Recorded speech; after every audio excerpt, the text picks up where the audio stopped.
I've told this story maybe 100 times now and people still don't quite believe me. They think I'm making it bigger than it was. But I was there.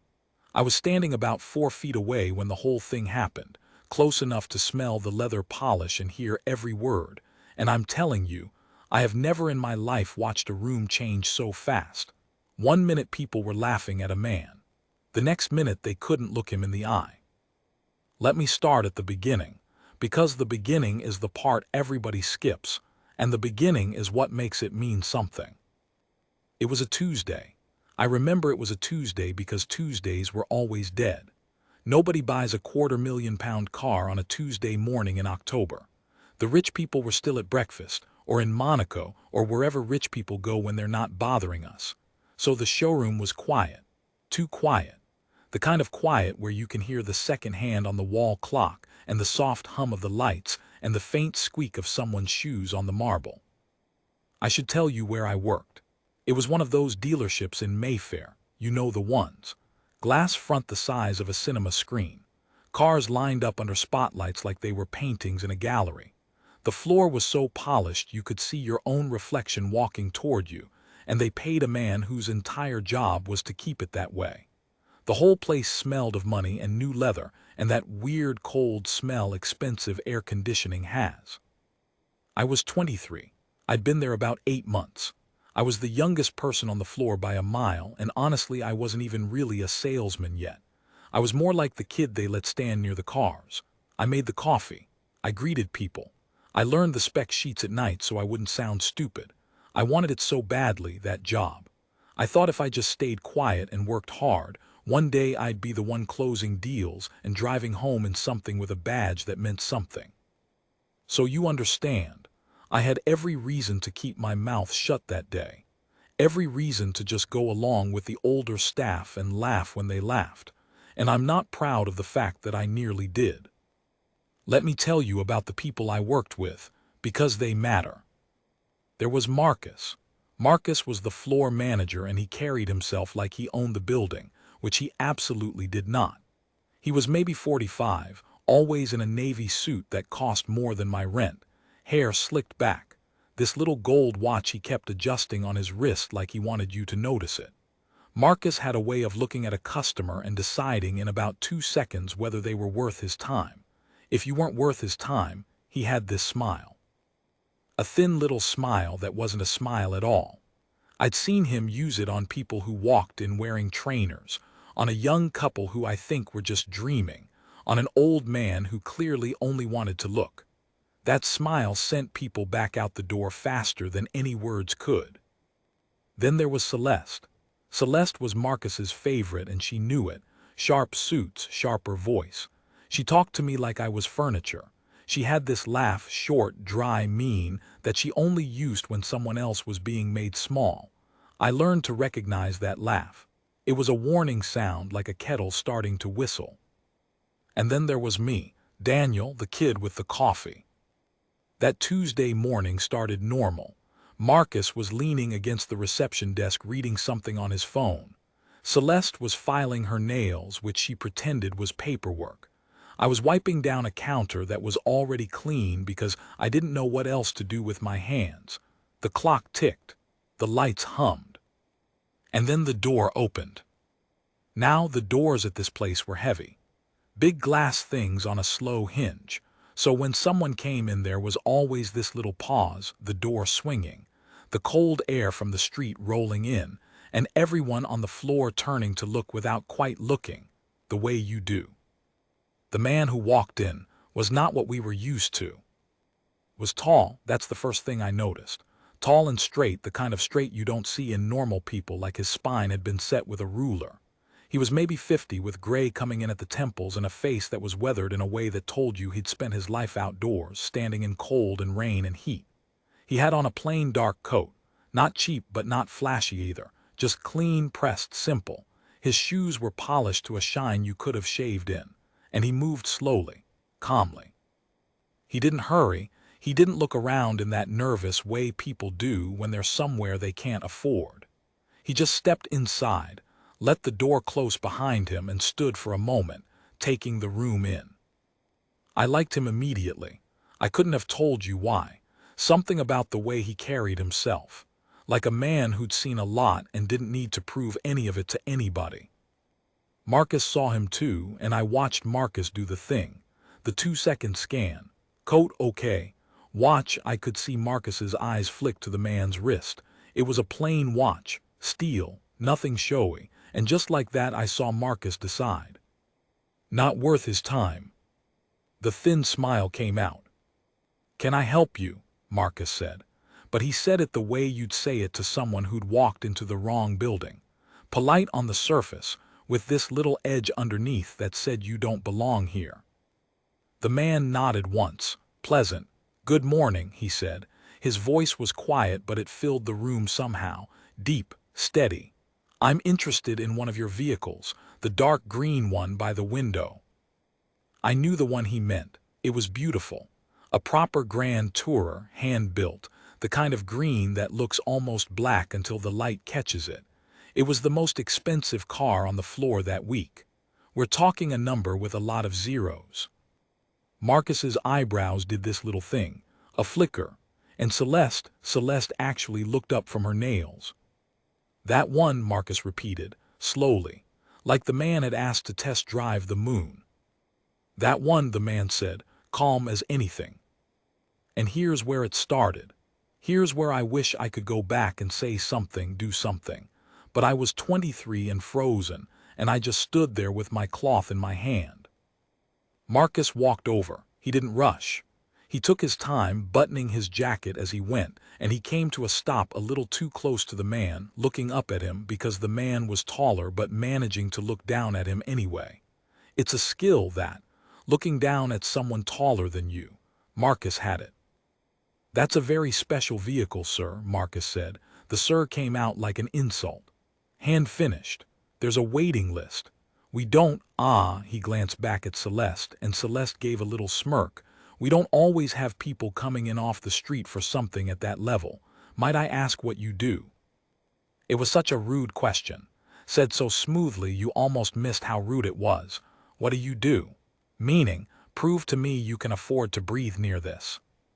The man didn't flinch. He looked at Marcus for a second. Then he said simply, "I serve." Marcus blinked. "You serve?" "I'm a soldier," the man said. "A guardsman. I serve the crown." And I watched the room get colder. Celeste laughed, that laugh. The mean little one, she didn't even try to hide it. "A guardsman," she said, drawing the word out. "Like one of the ones in the funny hats, outside the palace." The man turned his head and looked at her. He didn't say anything for a moment.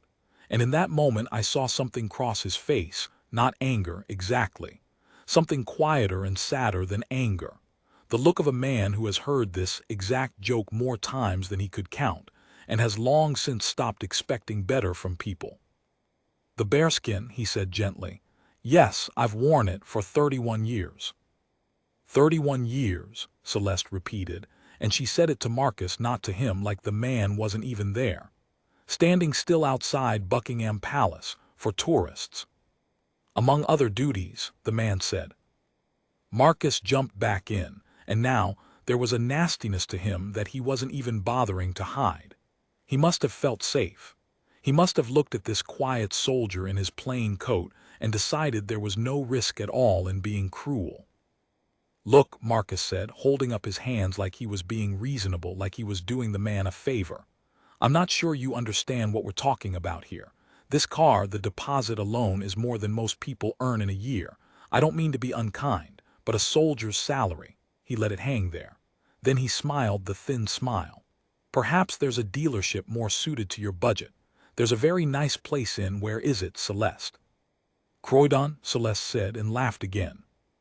The way they said Croydon, like it was the punchline to a joke about the man's whole life. I felt sick. I genuinely felt sick standing there, because the man hadn't done anything. He'd walked in, he'd been polite, he'd asked about a car, that's all.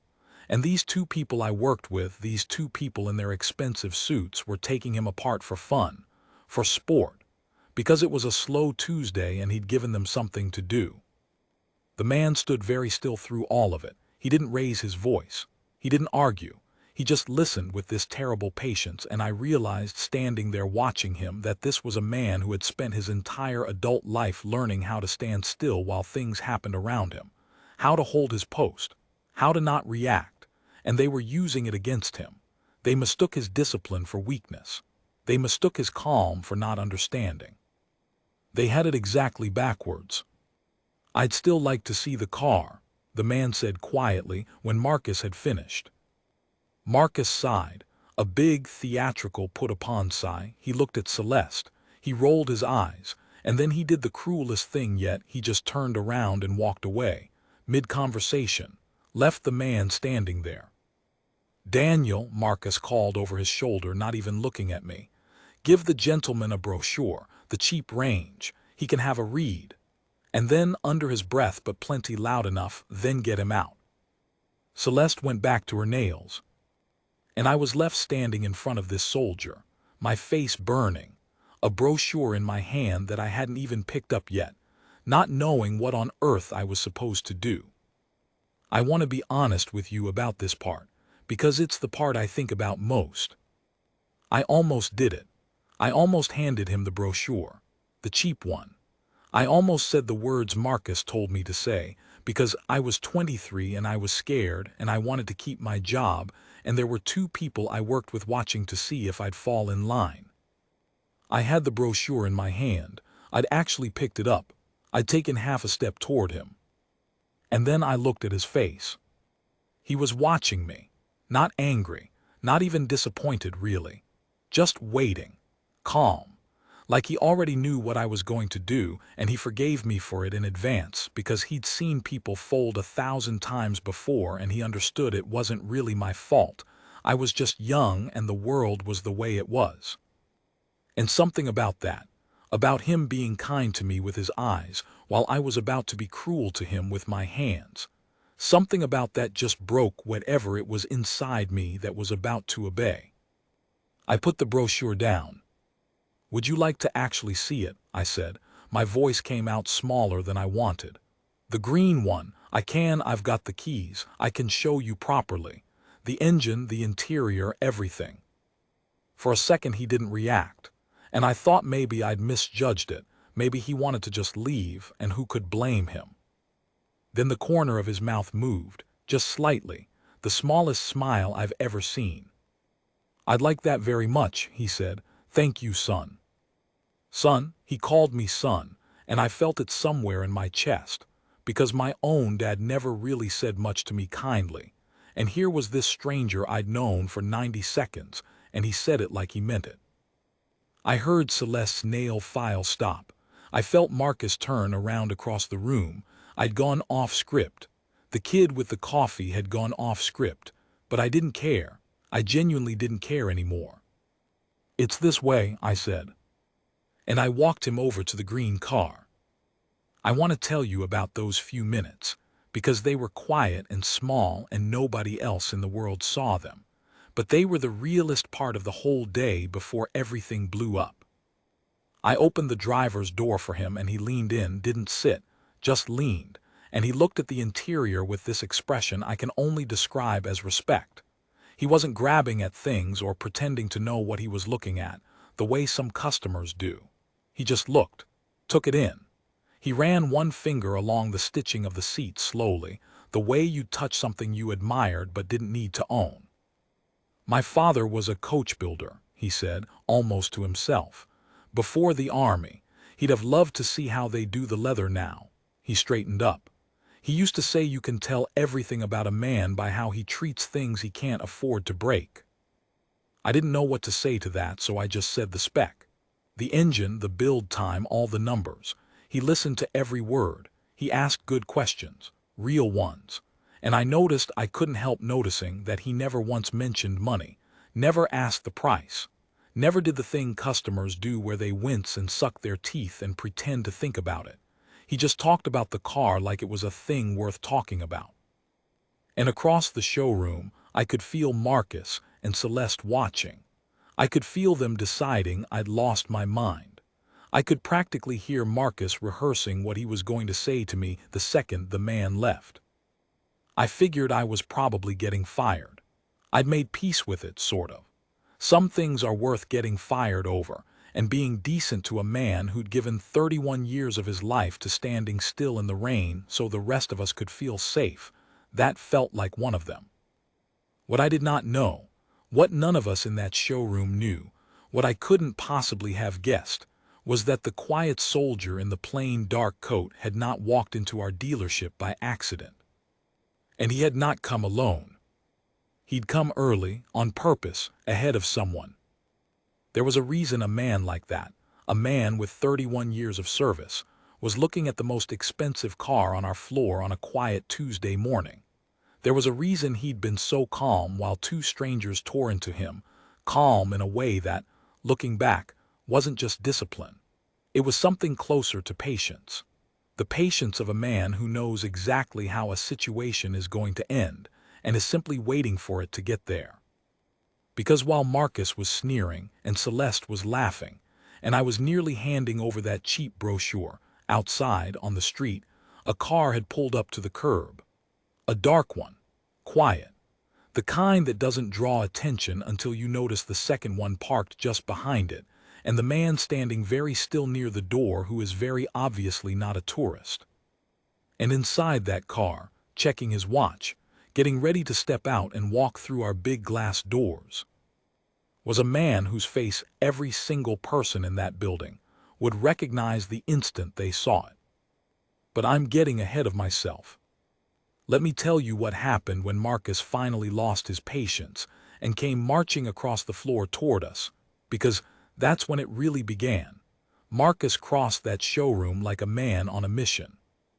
You have to understand, I'd worked under him for 8 months, and in all that time I'd never seen him move quickly. Marcus didn't move quickly. Moving quickly was for other people, for the staff, for the ones who needed the job. Marcus glided. Marcus strolled. Marcus made you wait. But not now. Now he came across the marble with his jaw set and his arms a little out from his sides, and I heard his shoes hitting the floor hard, sharp, fast, and I knew I was in trouble, and I knew the soldier was in trouble, and the only difference between us was that I cared about being in trouble, and the soldier clearly did not. Daniel, Marcus said my name like it was a swear word. A word. He didn't take me aside. That was the thing. He didn't pull me into the back office or lower his voice. He wanted it done right there in front of the soldier because the whole point was to be seen. The whole point was the show. I gave you a very simple instruction, Marcus said. Brochure. The man's had his look. Now we're a busy showroom, and I'm sure the gentleman has places to be. We were not a busy showroom. We had not had a customer in 2 hours. The place was so empty you could hear the air conditioning. But Marcus said it like there was a queue out the door, and that's the kind of lie that only works if everyone agrees to pretend, and I was done pretending. He wants to see the car properly, I said. He's a serious buyer, I'm just doing my. A serious buyer. Marcus turned to face the soldier fully now, and I watched him pull himself up, square his shoulders, get ready to enjoy this. Sir, I'm going to be honest with you because I think honesty's a kindness. All right, you seem like a decent enough chap, so I'll be straight. The soldier said nothing. He stood with his hands loosely at his sides and his weight even on both feet, and he looked at Marcus with that same steady patience he'd had the whole time. I was starting to understand that look better now. It wasn't a man being passive. It was a man holding a line. There's a difference, and most people can't tell, and Marcus definitely couldn't. This car, Marcus said, gesturing at the green Grand Tourer like he was unveiling it, starts at a number I don't think you've ever seen on a payslip. And that's before options, before tax, before the bespoke program, which frankly is where it gets interesting and where it gets expensive and where people like you really start to feel out of their depth. He let that sit. Now, I don't say that to be cruel. He absolutely said it to be cruel. I say it because I've done this 20 years and I can read a person, and I'm reading you right now, and what I'm reading is a man who came in out of the cold to sit in a nice car and dream a little, and there's no shame in that. The thin smile. But we don't run a museum. We don't run a petting zoo for the merchandise. Yeah, so, here's what's going to happen. Celeste had drifted over by now. Of course she had. She stood a little behind Marcus and off to the side, arms folded, that smirk fixed on her face, ready to laugh on cue. There was a third person too, Greg, one of the senior sales guys who normally kept his head down but had clearly smelled blood and wandered over to watch.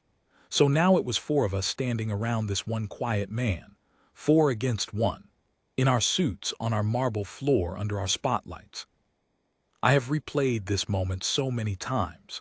The four of them in a loose half circle, and the soldier in the middle of it, and me off to one side not knowing which way I was facing anymore. Here's what's going to happen, Marcus repeated. You're going to thank young Daniel here for his time. He's new, he means well, he doesn't know better yet. And then you're going to head off and find somewhere that's a better fit for a man in your position. All right, no hard feelings. And the soldier finally spoke. I asked, he said quietly, to see the car. I didn't ask for your opinion of my life. Oh, the room went still. Celeste's smirk twitched. Greg shifted his weight. And Marcus did this little laugh, this incredulous little huff, because nobody talked back to him, certainly not someone he'd already decided was beneath him. My opinion of your life, Marcus said. That's good, that's very good. He stepped closer, too close. You want my opinion of your life? Fine, here it is. You stood outside a building for 30 years in a costume so that Japanese tourists could take photos. That's your service, that's the great sacrifice, standing still. You know how much we get paid to actually move people, to actually close, to actually produce something in this economy. He flicked a hand at the soldier's plain coat. Look at you. Look at the state of you. Steel watch, high street shoes. You couldn't insure the wing mirror on that car, mate, let alone buy it. So let's stop wasting each other's morning. I felt heat come up the back of my neck. Because here's the thing he didn't know, the thing none of them knew, and it makes the cruelty so much worse looking back. I'd seen the soldier's hands. When he leaned into the car earlier, when he ran his finger along the stitching, I'd seen his hands up close. And they were a working man's hands, scarred across the knuckles, one finger that had clearly been broken once and set crooked. And on the back of his left hand there was a mark, a burn, an old one, healed silver. The kind of thing you don't get standing still for tourists. I didn't know his whole story then. I learned most of it later. But even in that moment I knew, looking at those hands, that this was not a man whose life had been standing still. Whatever Marcus thought he was reading it wrong, top to bottom. You're right, the soldier said. Marcus blinked. I'm sorry. You're right that I stood still. The soldier's voice was even, not raised, never raised. I've stood still through things you wouldn't stand through for 10 seconds. That's the job, you don't move. No matter what's happening, you don't move. People shout in your face, they wave things at you. They try to make you flinch because making the guardsman flinch is a fun game for some people. And you don't flinch, you hold, because the moment you hold isn't about you. It's about what you're standing in front of. He paused. So yes. I stood still. I'm rather good at it. You've been trying to make me flinch for 10 minutes now and you can't. Have you noticed? It was such a quiet thing to say. He didn't sneer it. He didn't throw it. He just laid it down on the marble between them like a stone, and it sat there, and Marcus had no idea what to do with it. Because it was true. They had been trying to make him flinch, and he hadn't. And once it was said out loud, everybody could see it, and it made the four of us in our suits look exactly like what we were, a pack of people trying to wound someone who would not bleed for us. Celeste tried to rescue it. He's deflecting, she said to Marcus in that voice. They always deflect when they can't pay. I haven't been asked to pay, the soldier said, without even looking at her. I haven't been shown a price. I've been shown the door 4 times by people who decided what I could afford by looking at my watch. He turned that to Marcus. You said you can read a man. You can't. You read a coat. There's a difference, and it's cost better men than you a great deal. And that was the thing that tipped Marcus over. Because Marcus could handle being argued with. What he couldn't handle was being correct about nothing in front of his staff. He couldn't handle Greg standing there watching, and Celeste's smirk starting to slip. and the new kid, me, having clearly picked the wrong side and being, so far, vindicated. So Marcus did what men like Marcus do when they've lost the argument. He reached for power instead. "Right," he said, and his voice changed. Dropped the silky thing, went flat and hard. "I've been polite. I've been more than polite. You're loitering, you're being aggressive with my staff, and I want you to leave. Now, or I'll have you removed." "Aggressive," the soldier repeated. He almost smiled. "I haven't raised my voice once." "Greg," Marcus snapped, "get Tony." Tony was security. Big lad. Sat by the door most of the day on a stool that looked too small for him, mostly there to look intimidating to the kind of people who never came in anyway. Greg jogged off to fetch him, and I felt the whole thing tilt into something worse, because now it wasn't just words. Now they were going to put hands on this man. They were going to physically remove a 31-year soldier from a car showroom for the crime of asking to look at a car while wearing the wrong watch. I couldn't stay quiet. "He hasn't done anything," I said. My voice cracked. I hated that it cracked. "Marcus, come on, he hasn't, he's just been standing here. You've been the one." "Daniel," Marcus didn't even turn around. "You're 19 seconds from being fired. I'd think very hard." 23, I said. "What?" "I'm 23, not 19, and I don't care." My heart was going like a drum, but the words just came. "I've watched you do this to people for 8 months, the couple last month, the old man with the flat cap. You decide they're not worth it and you humiliate them and you call it honesty. And I went along with it because I needed the job. But I'm not going along with this one. He's been nothing but decent and you're about to have him dragged out by his collar and I'm not standing here for it." The showroom was silent except for the hum. Celeste was staring at me. Greg, coming back with Tony in tow, slowed down. Even Marcus seemed, for a half-second, genuinely thrown, not by what I'd said, I think, but by the fact that the furniture had spoken. The soldier looked at me, and there was something in his face I'll never forget, not gratitude exactly, something steadier than that. Like he was filing me away, like he was making a note of who I was. "You're a good lad," he said to me quietly. "Don't lose that. People will try to take it off you your whole life. Don't let them." Tony reached us. He was a big unit, Tony, but I'll say this for him, he wasn't a bad bloke, and you could see he didn't love this. He looked at the soldier, this calm, gray-haired man in a pressed coat standing politely by a car, and then he looked at Marcus, and you could see Tony's brain going, "This isn't a problem. Why am I here?" "Marcus," Tony said carefully, "what's the—" "Remove him," Marcus said. "He's been asked to leave and he won't." "I'll leave," the soldier said. Everyone looked at him. "I'll leave," he said again, perfectly calm. "The moment you show me the price of that car. That's all I ever asked. One number.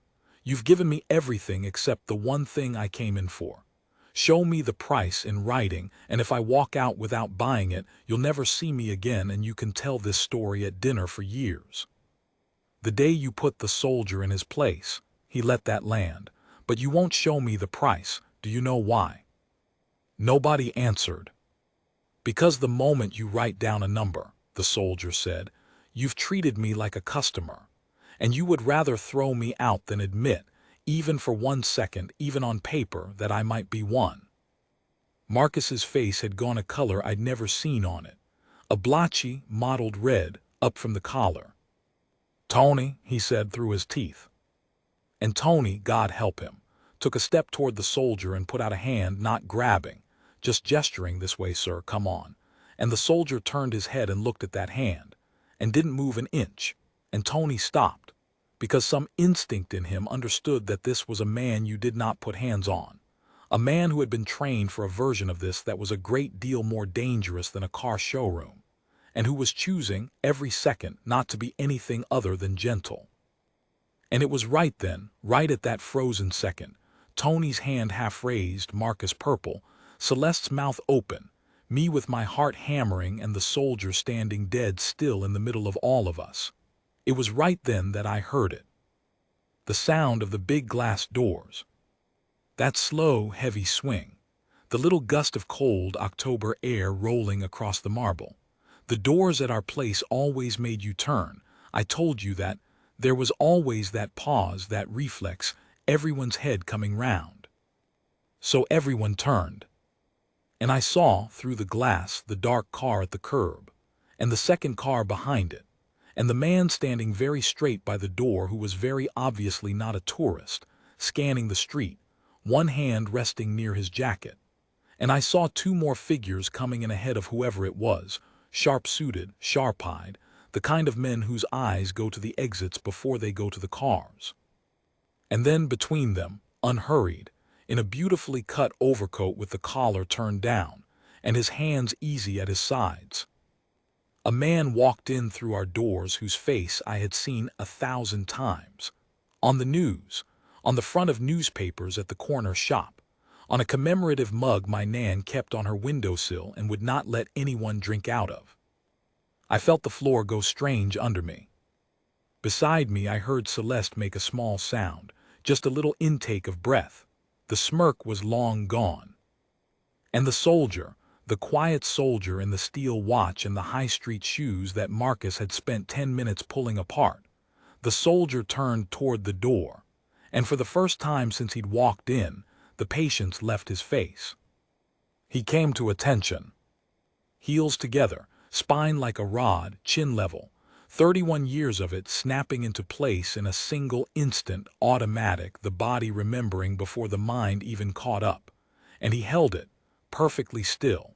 The stillness Marcus had mocked, and you could suddenly see what it was for. The man in the overcoat stopped a few feet inside the door. He took in the scene, the four of us in our half-circle, Tony with his hand still stupidly half-raised, Marcus frozen mid-purple, the new kid white as a sheet. And then his eyes found the soldier standing at attention by the green car. And his whole face changed. "Sergeant Major Whittaker," he said, and he smiled, a real one, warm, the smile of a man seeing someone he was genuinely glad to see. He started across the marble toward him, hand already coming out.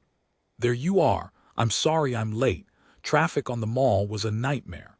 He clasped the soldier's hand in both of his. "How long have they kept you waiting?"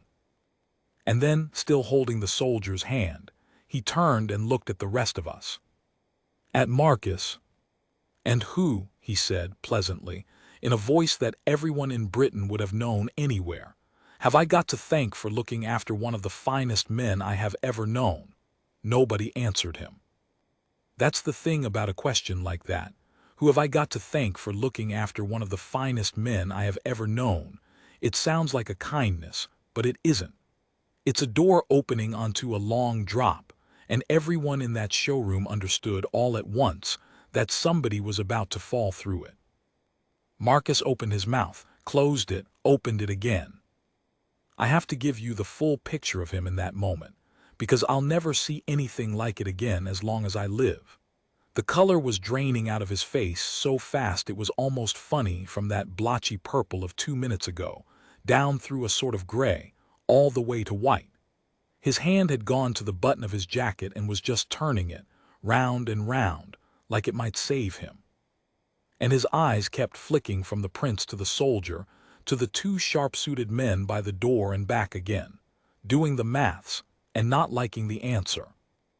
Because he'd worked it out. We all had. The dark cars at the curb, the men whose eyes went to the exits, the face we'd all seen 1,000 times, and the soldier, Sergeant Major Whittaker, standing rigidly at attention beside the green car, the soldier Marcus had spent 10 minutes calling a fantasist, a chancer, a man playing dress-up for tourists. The prince was still holding Whittaker's hand in both of his. He gave it a last warm squeeze and let go, and then he turned properly to face the room, and he was still smiling, and the smile was the most frightening thing in the building. "Forgive me," he said. "I should introduce myself, since clearly the sergeant major's good manners haven't extended to telling you who he was waiting for." He inclined his head the smallest courtesy. "Theodore, I'm here to buy a car, a beat. Or I was. Or I was." 2 words said lightly, and I watched Marcus feel them go in. Your Royal Highness," Marcus managed. The words came out strangled. He did a sort of half-bow, this awful jerky thing, like his body couldn't decide what it was doing. It's what an honor we had know if we'd known. If you'd known, the prince repeated. And he let that sit. You could have heard a pin drop on that marble. Greg had backed away completely and was sort of hovering near a pillar, trying to become part of the architecture. Tony had quietly lowered his hand and taken about 3 steps backward, putting himself firmly out of the picture. Celeste had gone very still, her arms unfolded now, hanging at her sides, like she didn't know what to do with a body that wasn't smirking. That's the part I find interesting, the prince went on, and his voice was conversational, almost gentle, which made it so much worse. If you'd known what exactly, known he was waiting for me, known whose name was on the appointment, he looked around at us. Because the thing is, and do correct me, none of that should have mattered, should it? A man walked into your showroom this morning, polite, respectful, he asked to see a car and he asked the price. That's all. And from what I can gather, the only thing that changed how you treated him was your opinion of his wallet. He said opinion of his wallet, and I saw Whitaker's eyes flick just slightly, and I knew the prince had picked the word on purpose. He knew. Somehow he already knew what had been said. I found out later one of the protection officers had been inside 10 minutes before any of us noticed, browsing like a customer, and had heard the whole thing. The prince had walked in already knowing exactly what he was walking into. So no, the prince said, please don't tell me what you'd have done if you'd known. I'm far more interested in what you did when you didn't. He turned to Whitaker. Sergeant Major, what did they do? Sir, Whitaker said, still at attention, eyes front. Nothing worth your time. And that, the loyalty of it, the man defending the people who just spent 10 minutes destroying him, because that was who he was, that nearly finished me off. My eyes had gone hot. I was blinking like an idiot. That's generous of you, the prince said quietly. More generous than they deserve, but I'd like to hear it from someone who isn't determined to protect them. His eyes moved across the room, past Marcus, past Celeste, who flinched, past Greg the pillar. And they landed on me. You, he said, you spoke up. I saw it through the glass. You were arguing with the manager when I came in. What's your name? Daniel, I said. It came out as barely a whisper. Daniel, sir, your Royal Highness. Daniel, he nodded like he was keeping it. Tell me what happened, the truth, all of it. And I want you to know I thought about lying. For half a second. Marcus was my boss. Marcus signed off my hours. Marcus could end my career in this town with a phone call, and he was standing right there, white as a sheet, staring at me with a look that begged me to make it small, make it nothing. Protect me, Daniel, and I'll protect you. But I looked at Whitaker, standing there at attention, defending us. And I thought about what he'd said to me. You're a good lad. Don't lose that. People will try to take it off you your whole life. So I told the truth. All of it, the thin smile, the what do you do, the croydon, the laughter, the cheap brochure I was ordered to hand over and then get him out, Tony being called, the hand half raised. I told it plain and I told it complete, and my voice shook the whole way through, but I didn't stop, and when I finished the showroom was so quiet I could hear my own pulse. The prince listened to every word without moving, and when I was done, he was quiet for a long moment. Then he turned back to Whitaker, and his voice changed, softened, became something private, even though we could all hear it. They didn't know who you are, he said, so let me tell them. Sir, that's really not. Let me tell them, Sergeant Major. That's an order if you prefer one. The faintest ghost of a smile crossed Whitaker's face. Sir. The prince turned to the room. This man, he said, is Sergeant Major David Whitaker, 31 years in the regiment. Yes, he stood outside the palace. He stood there in his bearskin while tourists laughed at him and waved phones in his face and tried, as they always try, to make him crack. And he never did, not once. Because that's the discipline, and the discipline is the whole point, and most people who mock it have never had to hold anything in their lives. He paused. But he didn't only stand outside a palace. He did 3 tours in places I'm not going to name in a car showroom. The mark on his left hand, and Whitaker's hand twitched, just slightly. The silver burn I'd noticed earlier. He got pulling two men out of a vehicle that was on fire. He went back in for the second one when everyone told him not to. The crooked finger he got the same day. He's been decorated for things he has never once mentioned to me, because he thinks talking about them is unbecoming. The prince let his eyes travel slowly around the half-circle of us. And the reason I asked him to be here this morning, he said, is that I am buying him a car. I heard Celeste make that small sound again. He's retiring, the prince said, after 31 years. And when I asked him months ago what he'd do with himself, do you know what he said? He said he'd always wanted to drive somewhere with no particular reason to be anywhere. Just drive. He'd never had the time or the means or the permission his whole life. Always on duty. Always standing still so other people could move. The prince's voice was very even. So I told him to choose any car he liked and I'd see to it. And he chose this one.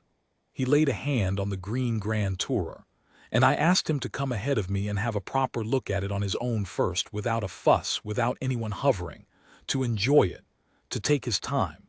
I thought, and here, for just a moment, something flickered in his face that wasn't anger, that was sadder than anger. I thought it might be a nice morning for him. Nobody breathed.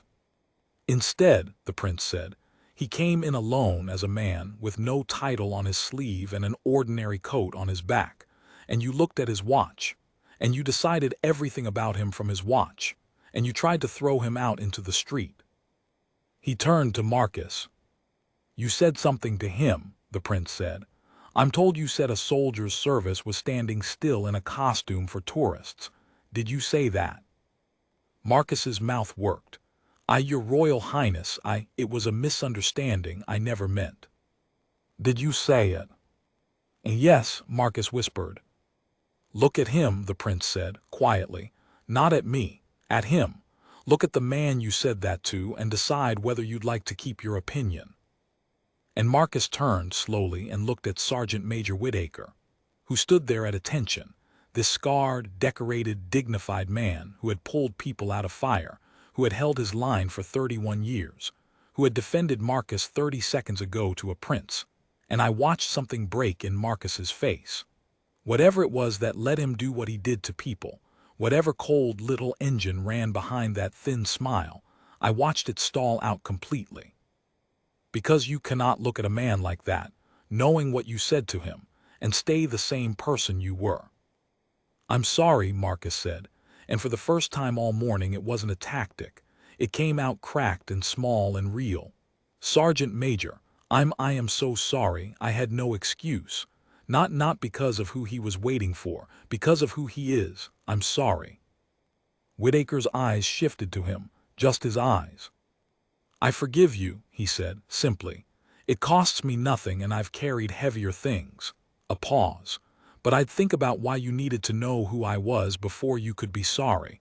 That's the bit worth carrying home. I'll remember that line until I die. The prince stayed about 20 more minutes. I won't pretend I took it all in. I was a bit outside my own body by then. But I remember he had me, the kid with the coffee, show Whitaker the car properly, the way I'd offered to at the start before all of it. The two of them sat in it together. The prince and the sergeant major, doors open, talking quietly, and Whitaker showed him the stitching his father, the coach builder, would have loved. And for a few minutes the showroom wasn't a place where a man had been humiliated. It was just two old friends sitting in a beautiful green car, one of them about to be free for the first time in his life. The car was bought, not from Marcus. The prince was very clear about that. Daniel will handle it. So I did. 23 years old, hands shaking, doing the biggest sale that showroom had seen in a year, while my manager stood by a pillar and watched. Here's how the rest fell out, since I know you'll want to know. Marcus didn't last the month. It wasn't dramatic. Head office heard about it, and there was a quiet conversation, and one Friday his parking space had someone else's name on it. Celeste left not long after.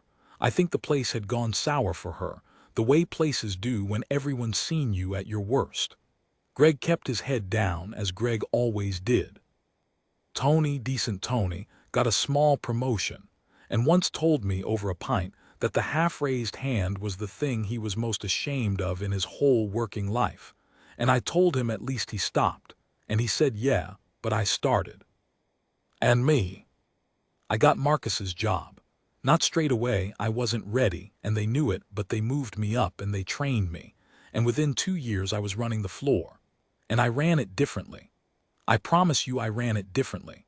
Every single person who walked through those big glass doors got shown the car they asked about and got told the price they asked for, whether they came in a tailored coat or a tracksuit, whether they had a gold watch or a steel one or no watch at all. Because I learned, at 23, on a dead quiet Tuesday in October, the single most expensive lesson that showroom ever taught anybody. You don't read a coat, you read a man. And almost nobody knows the difference, and the ones who don't will spend their whole lives sneering at people worth 10 of them. Sergeant Major Whitaker sent me a card, about a month later. Just a plain card, in handwriting as straight and careful as the man himself. It said he'd driven the green car up to Scotland and back with no particular reason to be anywhere, just like he'd always wanted. And at the bottom he'd written one line, the same thing he'd said to me when I was 23 and frozen and about to do the wrong thing. You're a good lad, don't lose that. I've kept it, it's on my desk. It's been on every desk I've had since. People ask me when I tell this story what the big lesson is.